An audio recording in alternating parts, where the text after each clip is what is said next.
Assalamualaikum warahmatullahi wabarakatuh. Salam Om Swastiastu, Namo Buddhaya, salam kebajikan.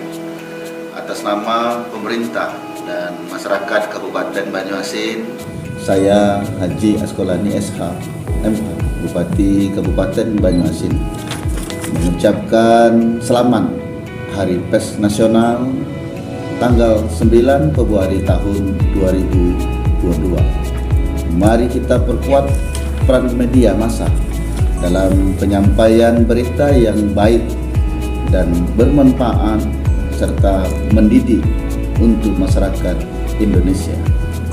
Jadikan peringatan Hari Pers Nasional sebagai momentum untuk lebih baik dalam penyampaian informasi yang benar, tidak hoax. Sultra Jaya, Indonesia maju, Banyuasin bangkit, adil dan sejahtera. Wassalamualaikum warahmatullahi wabarakatuh.